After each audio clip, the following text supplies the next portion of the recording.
O salut băieți și pe azi la nou video pe Warzone, că ce-mi se cădea cu AIC. Și dacă în acest sezon încercăm să ne calificăm în Euro, într-o competiție europeană, nu contează care, Europa sau Conference League, măcar să ne calificăm acolo. Și noi încercăm să o detonăm pe hacker. Și înainte să începem cu videourile, cu transferurile pentru acest sezon, să nu uitați de like, subscribe și un clopoțel activat ca să mă ajutați la videouri.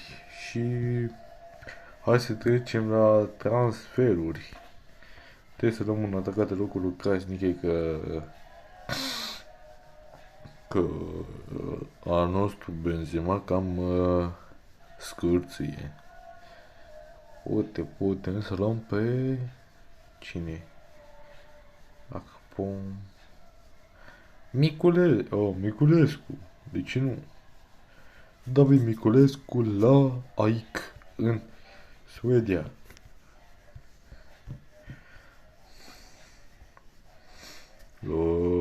Și poate să luăm un portar.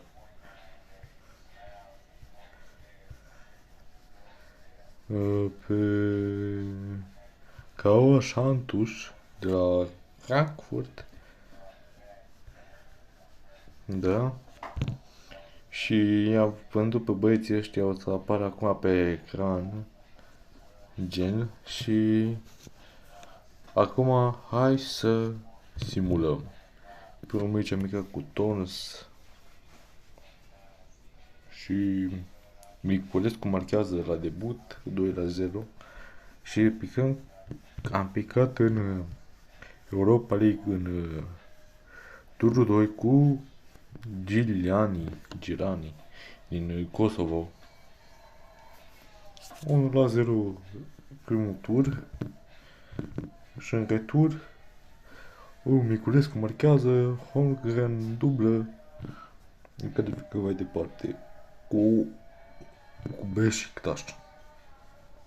Meci cu turcii, dar câștigăm 1-0 în tur. Poate returul nu o să fie așa de bun, că turcii sunt cam ca lumea, ca buni. Miculescu marchează și le calificăm mai departe. În Europa a plecat cu Sporting Braga. Meci greuț. Nu greuț.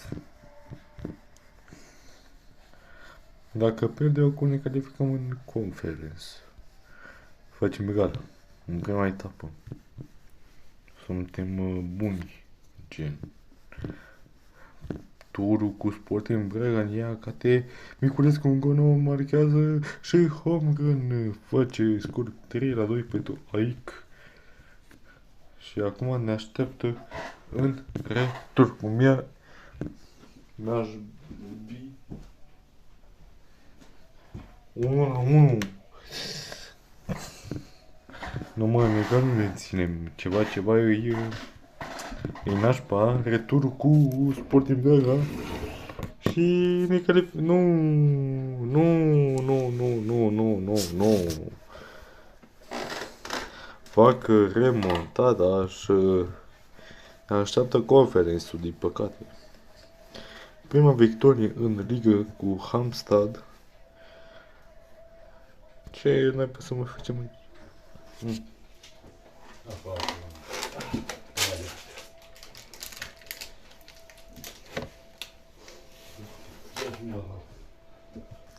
Pe unde eram? Deci cu Malmo.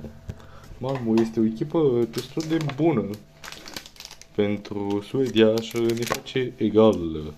Facem egal cu ei. Suntem cam pe locul 6.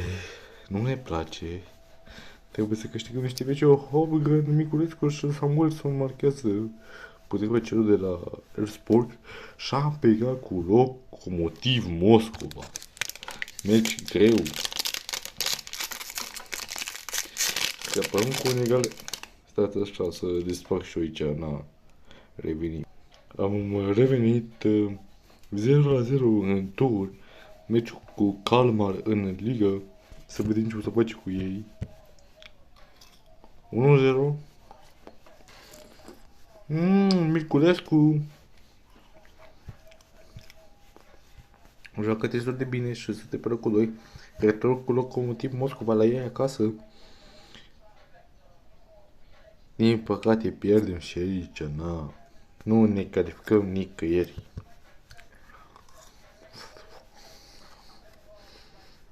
1-0. Isherwood marchează. Cu Brag.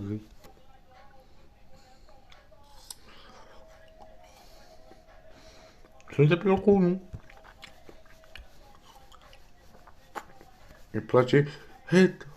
4 goluri de Miculescu. Poker. Poker lui Miculescu. Dugarden ne bat. Din păcate.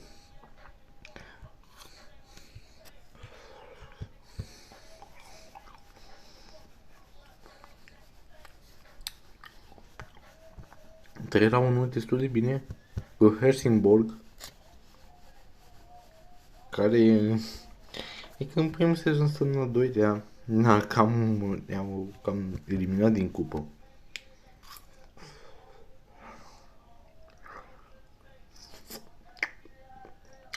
Unu, doi.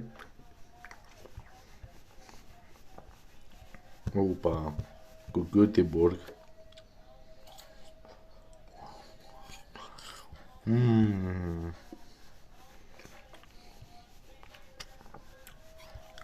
Cu Hammarby care e pe locul 8.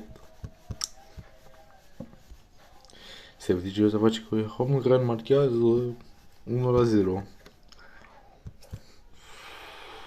Cu Hacker.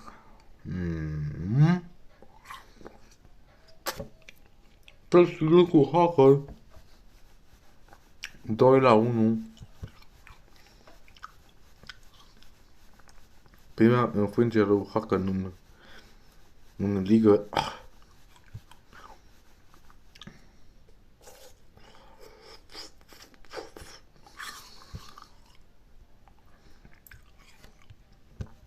Cu Esbog în optim.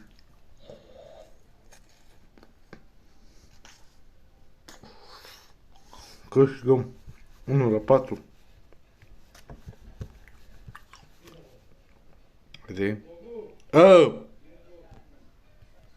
0-2 Hamstad procură. Returul cu Malmo. Joao Cruz Miculescu marchează. Cu Arsburg. Wow, Miculescu. Micu. Te apucă fotbalul pe Miculescu, ceea ce e destul de bine pentru noi.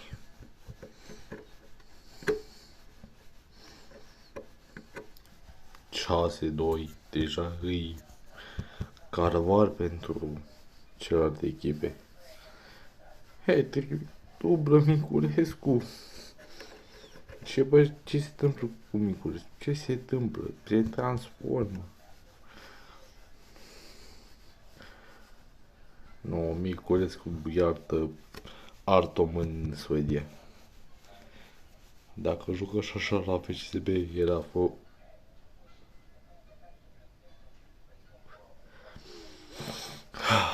Suntem out din cupă.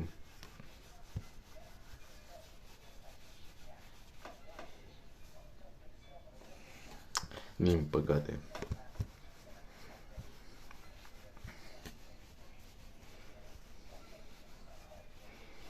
Am uitat să băgă pe Musa, normal. Cu Diogarden, Miculescu, 1-1.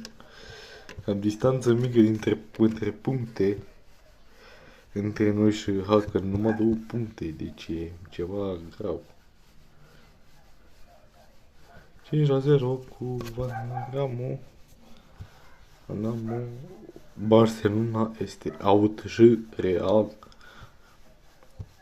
Ceva e cursed în zona aceasta.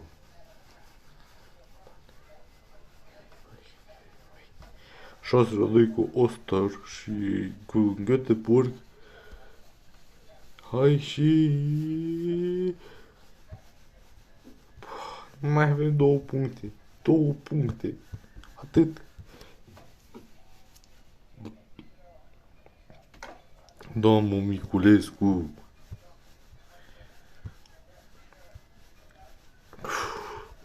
Meciul care o să decidă titlul. Ori câștigăm iară cu Hacken și câștigăm și titlul, ori facem egal și câștigăm titlul, ori pierdem și nu mai câștigăm titlul. Câștigăm titlul cu AIK al doilea sezon.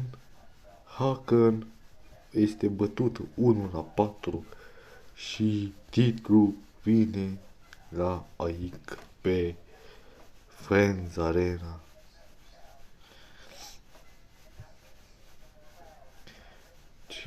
Ceva foarte important, absolut nimic. Hacken câștigă cupa, îi trăim în Supercupă. Manchester United câștigă Europa League-ul și PSG-ul Champions League-ul și na.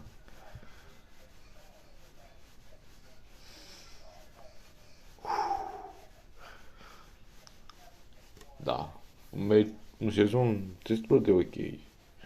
Nici bun, nici slab. A fost chiar bun, chiar excelent pentru noi. Lautaro Martins câștigă Ghetă de Aur, doar Mânușa și Rodrigo Balon de Aur. Numai Liga am câștigat.